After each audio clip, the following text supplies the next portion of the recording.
संगच्छध्वं संवदध्वं संवो मनांसि जानताम देवा भागम यथा पूर्वे समजानाना उपासते। अर्थात साथ मिलकर चलें, साथ मिलकर बोलें, हम सभी एक मत होकर विचार करें, हमारी समिति समान हो। लोकतंत्र के उज्जवल विचारधारा को बताने वाला यह संगठन सूक्त विश्व के सबसे पुराने ग्रंथ ऋग्वेद में उल्लिखित है। भारत की संस्कृति हजारों वर्षों से लोकतांत्रिक लोकाचार की विरासत को संरक्षित किए हुए है। लोकतंत्र अंतर्निहित मूल्यों के साथ जनता से प्राप्त शक्ति का प्रतीक है। भारतीय लोकाचार के अनुसार लोकतंत्रात्मक समाज में स्वतंत्रता, स्वीकार्यता, समानता और समावेशिता के मूल्य शामिल हैं, जो शासन में जनता की भागीदारी का प्रमाण प्रस्तुत करता है।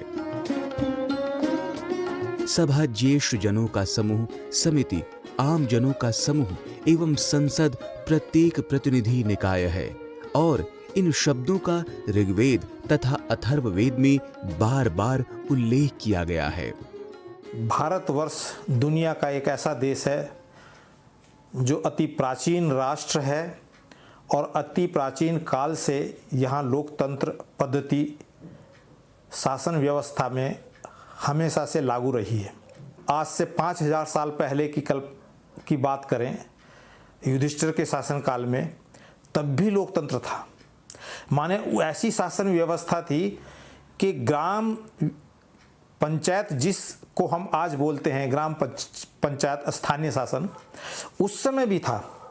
एक गांव का अपना शासन होता था तो उसको ग्रामाधिपति के अंतर्गत शासन व्यवस्था कहते थे। फिर 10 गांव होते थे, 10 गांव के जो अधिपति होते थे 10 ग्रामाधिपति। फिर उसके ऊपर 100 गांव का अधिपति 7 ग्रामाधिपति। फिर 1000 गांव का अधिपति सहस्त्र ग्रामाधिपति। फिर राज्य की व्यवस्था होती थी, राजा, उसके अंतर्गत प्रधानमंत्री और मंत्री परिषद। और महाभारत युद्ध से पहले 240 गणराज्यों की व्यवस्था थी और उस सब के चक्रवर्ती सम्राट युधिष्ठिर थे और उनके नीचे सम्राट होते थे, 5 सम्राट चारों दिशाओं में और मध्य दिशा का, और उन सम्राटों के नीचे राजा होते थे। माने लोकतंत्र की पद्धति से ही, लेकिन पूरे भारतवर्ष के साथ जुड़कर रहना। देश एक, भारतवर्ष, राज्य अनेक। शासन व्यवस्था की दृष्टि से उनमें राजा होंगे और लोकतंत्र पद्धति से सारी शासन व्यवस्था चलती थी। स्वतंत्रता की ध्वनि सिंधु सरस्वती सभ्यता में परिलक्षित होती है। एक आत्मविश्वासी कन्या की कांस्य प्रतिमा उस समय की अत्यधिक विकसित संस्कृति को चित्रित करती है।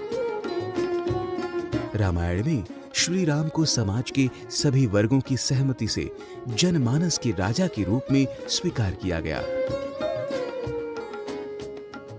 महाभारत में शैया पर लेटे भीष्म पितामह अपने पौत्र युधिष्ठिर को परामर्श देते हैं कि अपनी प्रजा की समृद्धि तथा सुख को संरक्षित सुरक्षित करना ही राजा का धर्म है।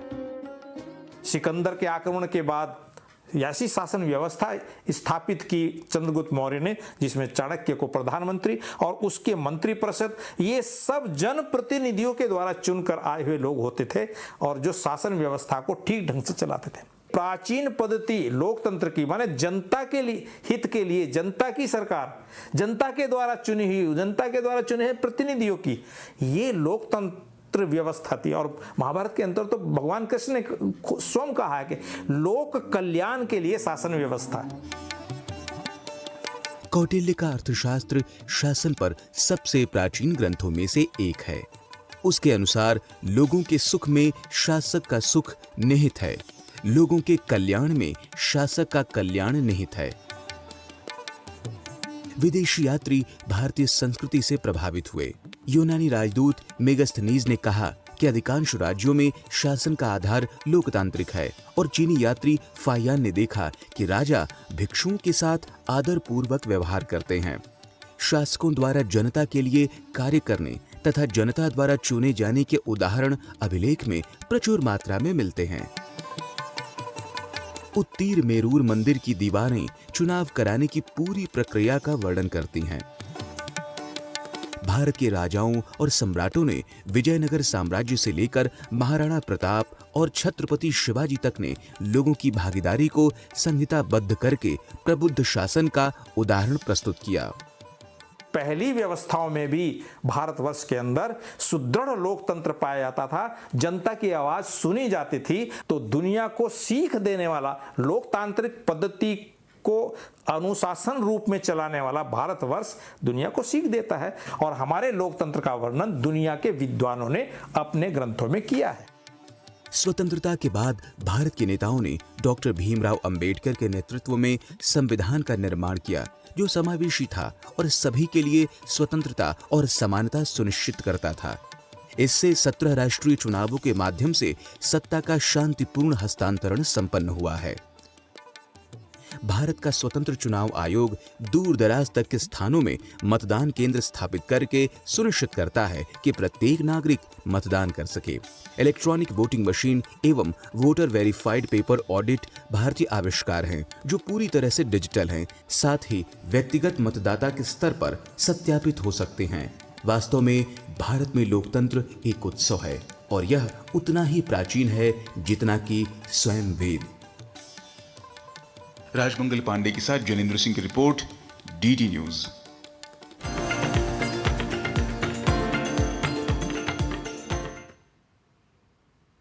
यहाँ पर लेते हैं एक अल्प विराम। आप